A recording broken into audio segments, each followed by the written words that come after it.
ओम शांति। जीवन में आपको कितने भी कष्ट हों, आप परेशान ना हों, एक बार इसको सुनें। इस संसार में जिसने जन्म लिया है, ऐसा कोई नहीं है कि उसके जीवन में दुख ना आया हो। चाहे वो कोई भी हो, जिसने भी इस सृष्टि पर जन्म लिया है, उसके जीवन में दुख जरूर आए हैं।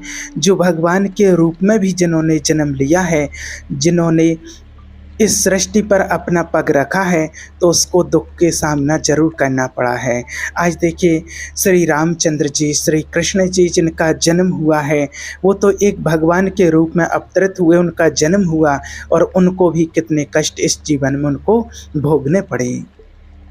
हर किसी के जीवन में दुख और कष्ट आते हैं, लेकिन हमें ये दुख और कष्ट कैसे सहन करना है, वो हमें श्री राम और श्री कृष्ण जी के जीवन चरित्र से हमको सीखना है। आज उनके जीवन में भी कष्ट आए हैं, लेकिन उन्होंने कभी अपना धैर्य नहीं तोड़ा, अपना साहस नहीं तोड़ा। श्री कृष्ण जी के भी जीवन में कितने कष्ट आए हैं, लेकिन उन्होंने भी अपना कभी धैर्य और साहस नहीं तोड़ा। जब प्रभु श्री राम को मिलना था राज तिलक और मिल गया वनवास, उसके बाद भी उन्होंने अपने धैर्य का और अपनी सहनशीलता का परिचय देते हुए और सहज ही उसको स्वीकार कर लिया। वनवास में जाने के बाद कितने उनको कष्ट मिले, उनसे सब आप परिचित हैं, फिर भी उन्होंने अपने धैर्य का साथ कभी नहीं छोड़ा। श्री राम जी ने तो पूरा राजपाट, अपना पूरा राज्य छोड़ दिया था अपने भाई के लिए। और आज यहाँ तो अगर भाई भाई में बंटवारा हो, तो जरा सी भी अगर कोई भूल चूक कमी हो जाए, तो उसके पीछे कितने दंगे हो जाते हैं, गोलियाँ चल जाती हैं। ऐसे ऐसे केस भी सामने देखे हैं। तो रामायण हमें क्या सिखाती है और महाभारत हमें क्या सिखाता है, यही हमारे साहस का परिचय दिलाते हैं। रामायण में एक भाई अपनी प्रॉपर्टी दूसरे भाई के लिए छोड़ने के लिए तैयार है, तो जहाँ से एक भाई अपनी प्रॉपर्टी दूसरे को छोड़ने के लिए तैयार है, उसे रामायण कहते हैं। वहाँ से रामायण की शुरुआत होती है। और जहाँ अपना ही भाई अपने हक का, अपने हिस्से का तो खा ही रहा है और भाई का भी हिस्सा अपनाने का, हड़पने का सोच रहा है, वहाँ से महाभारत की शुरुआत होती है। प्रभु श्री राम जी के जीवन में जितने दुख और श्री कृष्ण जी के जीवन में जितने दुख और कष्ट आए हैं, उनको तो सिर्फ हम देख सकते हैं, समझ सकते हैं कि उनकी अपेक्षा हमारे दुख तो कुछ भी है ही नहीं। श्री राम जी को वनवास मिला, वनवास मिलने के बाद कितने कष्ट हो गए। सीता जी का हरण हो गया। सीता जी का हरण होने के बाद लक्ष्मण जी को शक्ति लग जाती है। इतने बड़े बड़े कष्ट उनको मिलते हैं, इतना उनको सहन करना पड़ता है, लेकिन उन्होंने कभी अपना धैर्य नहीं खोया। इसलिए आज उनको सभी श्री राम जी के रूप में पूछते हैं। श्री कृष्ण जी के जीवन में जितने दुख आए हैं, उनका जन्म, आज किसी भी बच्चे का अगर जन्म होता है, तो जन्म हो, कितना गरीब से गरीब बच्चा हो, तो किसी का जन्म होता है, तो जब बच्चे का जन्म होता है तो उसके घर में कोई फूटी थाली बजाने वाला जरूर होता है, और थाली नहीं तो ताली बजाने वाला जरूर होता है। और जब श्री कृष्ण का जन्म हुआ था, तो ना कोई फूटी थाली बजाने वाला था, ना ताली बजाने वाला था। उनका जन्म हुआ था जेल में। सोचिए, इतना कष्ट क्या हमें कभी मिलता है? हम तो जरा से कष्ट में ही अपना धैर्य खो देते हैं। तो देखिए, संसार में ऐसी कोई भी समस्या नहीं है जिसका समाधान ना हो। हर समस्या का समाधान है, कोई ना कोई रास्ता जरूर निकलता है, बस आपको थोड़ा धैर्य रख के ढूंढना पड़ता है। महाभारत युद्ध में 17वें दिन का सूर्य अस्त होने ही वाला था। अर्जुन के हाथों बाण लगने से जब कर्ण मौत के बिल्कुल निकट थे और बहुत पीड़ा से गुजर रहे थे, कर्ण के मन में ढेरों सवाल थे जिनका वह जवाब चाहते थे। अपने प्रश्नों का उत्तर पाने के लिए कर्ण ने श्री कृष्ण जी को याद किया कि प्रभु मेरे पास आओ, और उनके निवेदन पर श्री कृष्ण कर्ण के पास गए। श्री कृष्ण के समीप आते ही कर्ण ने कहा, प्रणाम वासुदेव, अच्छा किया आप आ गए। मेरे मन में कुछ प्रश्न हैं जिनका उत्तर मैं आपसे चाहता हूँ। भगवान श्री कृष्ण करुणा भरे स्वर में बोले, हे प्रिय भ्राता कर्ण, आपको इस हालत में देख मेरा मन विचलित हो रहा है। बहुत मुझे भी पीड़ा ऐसा लग रहा है कि आपको बहुत पीड़ा हो रही है। और उनकी बात को सुनकर कर्ण मुस्कुरा दिए। श्री कृष्ण ने कहा, पूछो राधे, क्या पूछना चाहते हो? कर्ण ने कहा, हे वासुदेव, मेरे दुर्भाग्य की सीमाओं को क्या आप माप सकते हैं? मैं सूर्य पुत्र राधे कर्ण के नाम से जाना जाता हूँ। मैं कुंती पुत्र कर्ण राधे के नाम से जाना जाता हूँ। मैं कुलीन, युधिष्ठिर, शक्तिशाली भीम, शूरवीर अर्जुन, सुंदर नकुल और बुद्धिमान सहदेव का ज्येष्ठ भ्राता कर्ण राधे के नाम से जाना जाता हूँ। सारा संसार मुझे सूत्र पुत्र कहता रहा और मैं सुनता रहा। तनक सोचिए वासुदेव, तनक मेरी पीड़ा को समझने का प्रयत्न कीजिए।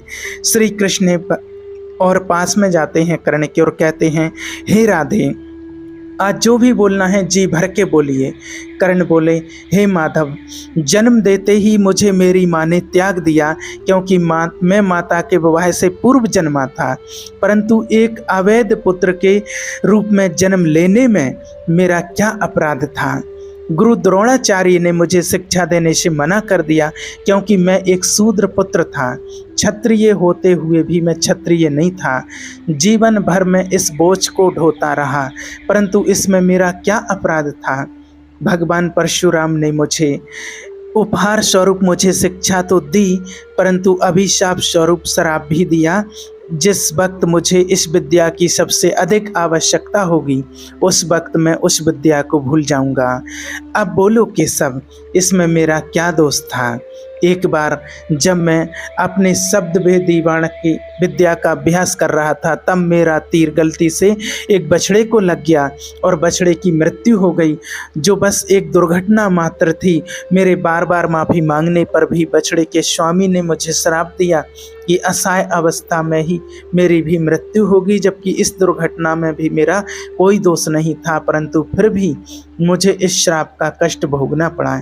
हे माधव, दुर्घटना किसी से भी हो सकती है, इसमें मेरा क्या अपराध था? इतना ही नहीं, द्रौपदी के स्वयंवर में भी मेरा अपमान हुआ, क्योंकि मैं एक शूद्र पुत्र था। क्या शूद्र पुत्र होना मेरा स्वयं का चुनाव था? परिस्थितियों ने मुझे शूद्र पुत्र बनाया था, इसमें मेरा क्या अपराध था? कर्ण ने आगे कहा, हे केशव, आज जो कुछ भी मुझे प्राप्त हुआ है वह दुर्योधन से ही मुझे प्राप्त हुआ है। यदि मैं उसकी तरफ से युद्ध लड़ा तो मैं गलत कैसे हूँ?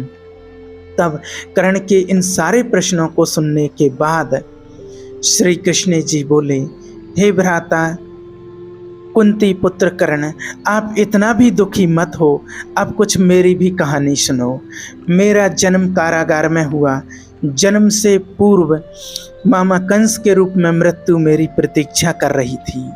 जिस रात मेरा जन्म हुआ, उसी रात मुझे मेरे माता पिता ने अपने आप से मुझे अलग कर दिया।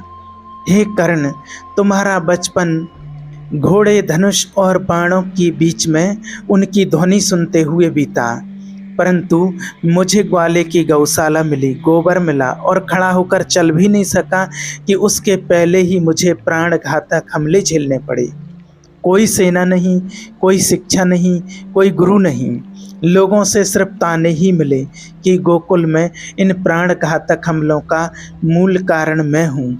तुम्हारे गुरु परशुराम तुम्हारे शौर्य की तारीफ करते हुए कह रहे थे कि भगवान शिव को छोड़कर तुम्हें कोई और परास्त नहीं कर सकता है। मुझे उस उम्र तक तो कोई शिक्षा भी नहीं मिली थी। तुमने अपनी पसंद की कन्या से अपना विवाह किया था, परंतु मैंने जिस कन्या से प्रेम किया वह मुझे नहीं मिली, बल्कि मुझे उस कन्या से विवाह करना पड़ा जो मुझसे प्रेम करती थी, जो मुझे चाहती थी।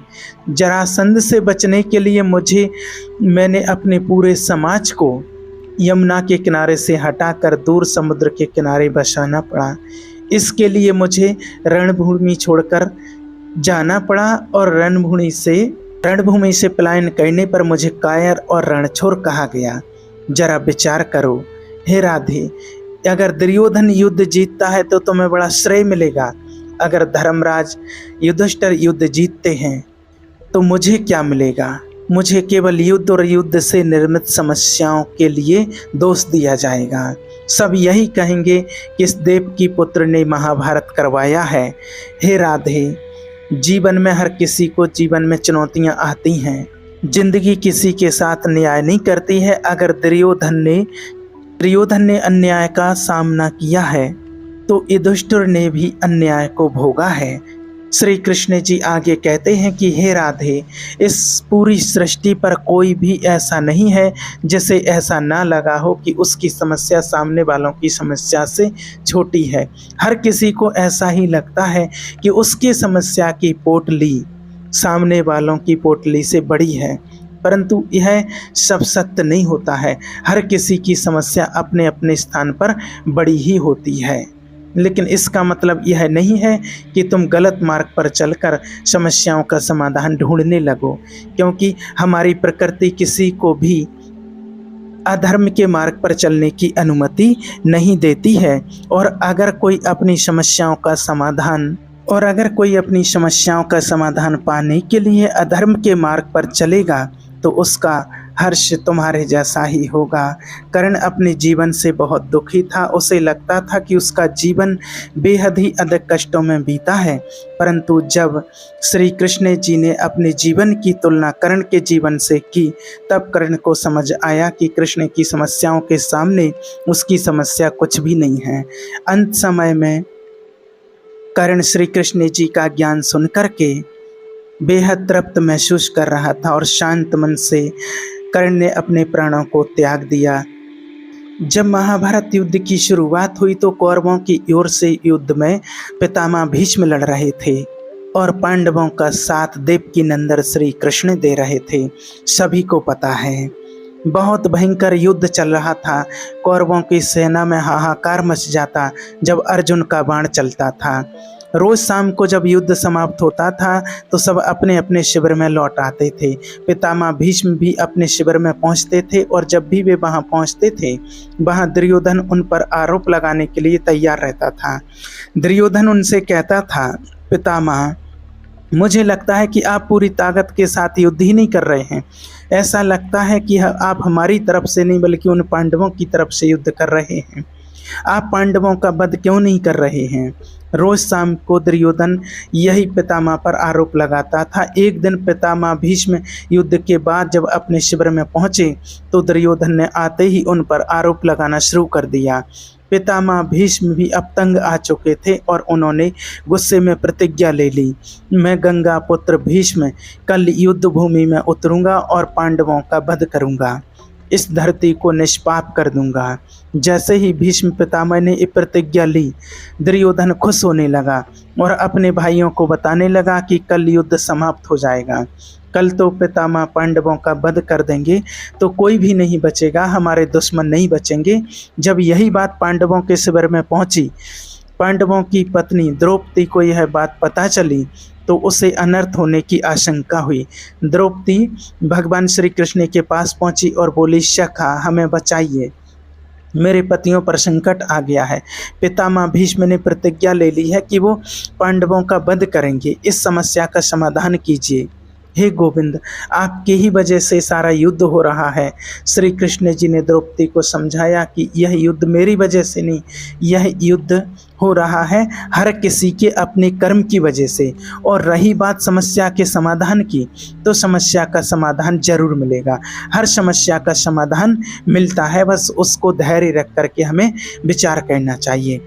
श्री कृष्ण जी ने द्रौपदी को समाधान बताते हुए कहा कि चलो भीष्म पितामह के शिविर में चलते हैं। श्री कृष्ण जी ने शिविर के बाहर ही रहे और द्रौपदी को अंदर भेजा। वहां पर पितामह भीष्म ध्यान में थे और वहां पर द्रौपदी ने जाकर पितामह भीष्म को जाके प्रणाम किया। जैसे ही प्रणाम किया, प्रणाम पितामह, और भीष्म पितामह ने बिना देखे ही कहा, अखंड सौभाग्यवती भव। जब उन्होंने देखा कि सामने द्रौपदी खड़ी है तो वह संकट में पड़ गए। भीष्म पितामह ने द्रौपदी से कहा, पुत्री, तुमने मुझसे यह क्या अनर्थ करवा दिया? थोड़ी देर पहले ही मैंने प्रतिज्ञा ले ली कि मैं पांडवों का वध करूंगा और अब मैंने अपने ही वचनों से आशीर्वाद दे दिया अखंड सौभाग्यवती भव का। मैं तो बड़े धर्म संकट में पड़ गया, ये तुमसे किसने करवाया? तुम तो ये नहीं कर सकती हैं। पितामह भीष्म ने कहा। द्रौपदी ने कहा, आप ठीक कह रहे हैं पितामह, ये श्री कृष्ण ने करवाया है। भीष्म कहने लगे, उनको अंदर बुलाओ। और उनको अंदर बुलवाया और प्रणाम करने लगे। बोले, पितामह, हे वासुदेव, तुमने यह मुझसे क्या करवा दिया? मेरी प्रतिज्ञा को मेरे ही वचन से तोड़वा दिया है। मेरी समस्या का समाधान कीजिए। श्री कृष्ण ने कहा, पितामह, आपको खुद मालूम है कि आपकी समस्या का समाधान क्या है। अब भीष्म पितामह ने पांडवों को बुलवाया, पांडवों से कहा और पांडवों से यह वचन ले लिया कि आपको मेरी बात माननी होगी। पांडवों ने कहा, ठीक है पितामह। फिर पितामह ने अर्जुन से कहा, अर्जुन, कल तुम मेरा वध करोगे। अर्जुन ने कहा, मैं आपका वध कैसे कर सकता हूँ पितामह। पितामह भीष्म ने कहा, वत्स, कल तुम्हें मेरे प्राण लेने होंगे और एक काम तुम्हें करना ही होगा। अर्जुन ने कहा, जो आज्ञा पितामह, लेकिन मैं आपका वध कैसे कर सकता हूँ? आपको तो इच्छा मृत्यु का वरदान है। भीष्म पिता ने कहा, तुम बात तो ठीक कह रहे हो। जब मैं अपनी पूरी ताकत से लड़ूंगा तो महादेव के अतिरिक्त मुझे कोई और परास्त नहीं कर सकता, लेकिन ये एक युक्ति है जिससे तुम बच सकते हो। तुम मेरे सामने युद्ध भूमि में किसी नारी को लेकर के आ जाओ। पांडवों ने कहा, पितामह, युद्ध भूमि में नारी कैसे आएगी? पितामह ने कहा, अब यह सब वासुदेव पर छोड़ दो। अर्जुन दूसरे दिन युद्ध में अपने रथ पर शिखंडी को लेकर के आया और पितामह को बाणों की सैया पर लिटा दिया। भीष्म में प्रतिज्ञा भी नहीं टूटी और पांडव भी बच गए और पांडव भी बच जाते हैं। तो ये छोटी सी कहानी हम हर एक के जीवन के लिए बहुत बड़ी सीख मिलती है और बहुत बड़ा सबक सिखाती है। सबसे पहली बड़ी बात सिखाती है कहानी की, ज़िंदगी में संस्कार सबसे बड़ी चीज़ है। हमें अपने संस्कार कभी भी नहीं भूलना चाहिए, क्योंकि संस्कार जिंदा रहेंगे तो हम जिंदा रहेंगे। और यही काम अगर कौरवों की पत्नियां कर देती तो शायद हो सकता कौरव भी जिंदा रह सकते थे। दूसरी बड़ी बात यह है कि ज़िंदगी में हर बड़ी से बड़ी समस्या का समाधान है। इतने बड़े बड़े संकट आए, लेकिन महाभारत में हर संकट का समाधान होता चला गया। बस आपको ईश्वर पर भरोसा और खुद के अंदर धैर्य और साहस होना चाहिए। जीवन बहुत सुंदर है, इसे और सुंदरमय बनाओ। मन ऐसा बनाओ कि किसी को बुरा ना लगे, दिल ऐसा रखो कि किसी को दुखी ना करे। आप धैर्य और साहस का परिचय दें, आपकी हर समस्या का समाधान, हर दुख दूर हो जाएगा। बस बात इतनी सी याद रखनी है कि दुख अपने होना चाहिए, उधार के दुख नहीं होना चाहिए। क्योंकि आज हर इंसान अपने दुख को लेकर तो चलता ही है, लेकिन दूसरे के दुखों को लेकर के ज़्यादा चलता है। उधार के दुख लेकर के व्यक्ति चलता रहता है और उन दुखों की वजह से ज़्यादा दुखी रहता है जितना अपने दुखों से दुखी नहीं रहता है। इसलिए कहा भी गया है कि इंसान जितना अपनी दुख से परेशान नहीं है, जितना दूसरों के सुख से परेशान है। दूसरा सुखी है तो क्यों है? उधार के दुख कैसे ले लेता है? व्यक्ति कहता है हर किसी के मन में, अरे अच्छे पड़ोसी का किसी का अच्छा मकान बन गया, अरे इसकी तो इतनी बड़ी बिल्डिंग कैसे बन गई, इसके पास इतना पैसा कहाँ से आ गया। रात दिन सोच रहा, इसके बच्चे की नौकरी लग गई, इसको जॉब मिल गई, इसका बेटा बहुत तरक्की कर रहा, इसका बिजनेस बहुत आगे बढ़ रहा है, ये लोग बहुत तरक्की कर रहे हैं, इसके घर में कार आ गई, इसने प्लॉट मकान दुकान सब बना लिया। और इस दुख की पीड़ा में व्यक्ति जलता रहता है। अब उस दुख का कोई अंत नहीं होता है। अगर खुद का दुख हो तो उसका अंत हो सकता है, लेकिन उधार के दुख का अंत होना मुश्किल है जब तक आप उसको सुख में स्वीकार नहीं करेंगे। देखिए, कहा जाता है कि जब अमेरिका में अगर लाइट जाती है तो वो बिजली के दफ्तर में फ़ोन करके पूछते हैं कि हमारे घर की लाइट चली गई है। इंग्लैंड में जब लाइट जाती है तो वहाँ पर फ्यूज़ चेक किया जाता है कि हमारा फ्यूज़ तो नहीं जल गया है। और इंडिया में जब लाइट चली जाती है तो तुरंत घर से बाहर निकल करके पड़ोसी की देखते हैं कि पड़ोसी की गई क्या। अगर पड़ोसी की चली गई तो ठीक है, कोई दिक्कत नहीं, और अगर हमारी चली गई और पड़ोसी की है तो बहुत बड़ा दर्द होगा, बहुत परेशानी बढ़ जाती है कि आखिर पड़ोसी की क्यों नहीं गई, मेरी क्यों चली गई, मेरे घर की क्यों चली गई। पड़ोसी की चली गई, फिर हमारी 8 दिन भी ना आए तो कोई दिक्कत नहीं, और पड़ोसी की है और हमारी अगर 10 मिनट के लिए भी चली गई तो पूरा घर नीचे से ऊपर कर देते हैं कि हमारी आखिर क्यों चली गई। इसलिए आपको दूसरों के सुखों से परेशान नहीं होना है। समस्या हर किसी के पास आती है और हर किसी को समाधान भी मिलता है, इसलिए आप परेशान ना हो। प्रभु को याद करें, परमात्मा को याद करें, धैर्य रखें, साहस रखें, हर समस्या का आपको समाधान मिल जाएगा। ओम शांति।